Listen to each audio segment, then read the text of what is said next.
हमारे साथ एसपी वैद्य जी भी पूर्व डीजीपी जे&के रीजन के जुड़े हुए हैं। वैद्य साहब, आप टिक्कू साहब की बात से इत्तेफाक रखते हैं? क्या यही एक विकल्प नजर आता है इस समस्या का परमानेंट सॉल्यूशन? पिनाज, देखो, पाकिस्तान ने देखा कि किस तरह से कश्मीर में जो आपने ऑपरेशन ऑल आउट और 370 हटने के बाद प्रेशर बनाया, टेररिस्ट कुछ बड़ा नहीं कर पाए पुलवामा अटैक के बाद। और जिस तरह से चाइना बॉर्डर पे लद्दाख में eyeball to eyeball deployment थी और उन पर जो आपने प्रेशर बना के रखा था, और उसमें मुझे लगता है इन दोनों देशों की मिली भगत है और ये सारे आधुनिक हथियार भी टेररिस्टों को दिए गए हैं। और जम्मू को आप जैसे कह रही थी, चुनने का वजह क्या है? और ये मुझे लगता है इसमें एक तो सबसे पहले जो नैरेटिव था कि 370 के बाद हालात बेहतर हो गए, उसको पंक्चर किया जाए और बहुत खूबसूरती से उसको जम्मू को टारगेट करके वो किया जा रहा है, क्योंकि कश्मीर में कोई बड़ा नहीं कर पा रहे और वहां आए दिन ये मार खा रहे थे। और इन्होंने बहुत अच्छे तरीके से स्टडी किया कि वहां क्या कमियां रही हैं जिनको हम जम्मू में इस्तेमाल कर सकते हैं। और दूसरा, फोर्सेस का spread, they are seeking spread of the forces, क्योंकि जम्मू रीजन लार्जली हिली है।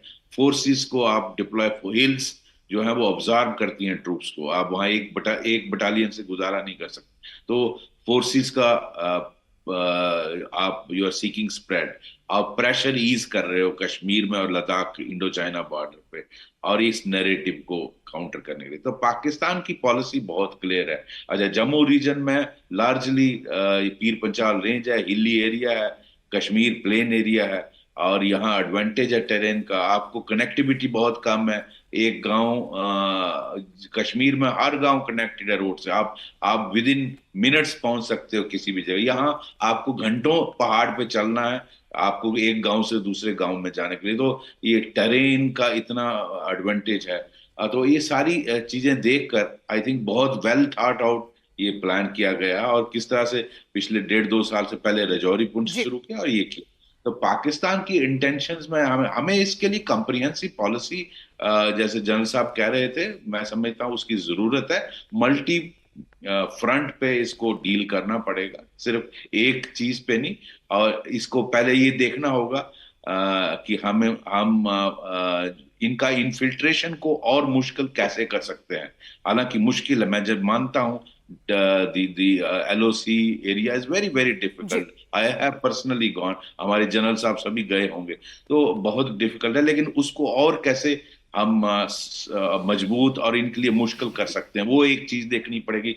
अंदर जो घुसे हैं इनको पहले न्यूट्रलाइज करना बहुत जरूरी है, और वो मैं समझता हूँ उस पर एक्शन प्लान बन रहा होगा। और वो हम चाहे इनके पास जो भी आधुनिक हथियार है, लेकिन हमारी फौज और पैरामिलिट्री और पुलिस कोई कम इक्विप्ड नहीं है, ऐसा नहीं है। हम भी वो है, और कश्मीर में ये सब करके दिखाया है। जम्मू में मैं आईजी जम्मू था 2008 से, जी। वो 2004 से 2008 तब, पिछले तब जी। 7-8 के बाद कोई बड़ी वारदात नहीं हुई। तो बाकी इसके अंदर जो पाकिस्तान के जी। अंदर जो अननोन गनमैन वाला कार्रवाई चल रही है वो भी चलेगी। और हाँ, अगर जरूरत पड़ी तो लिमिटेड एक्शन की भी जरूरत पड़ी, चलिए, वो भी लिमिटेड करना एक्शन है। की भी जरूरत पड़ी तो उससे भी नकारा नहीं जाएगा, रणनीति चेंज करनी होगी। लेकिन इस सब के बीच में पाकिस्तान के जुड़ी हालात और जिस तरह से पाकिस्तान की तरफ से हिंदुस्तान को उकसाने की कोशिशें हो रही हैं, तो क्या इस आशंका से भी इनकार नहीं किया जा सकता है कि युद्ध की परिस्थितियां भी बन जाए?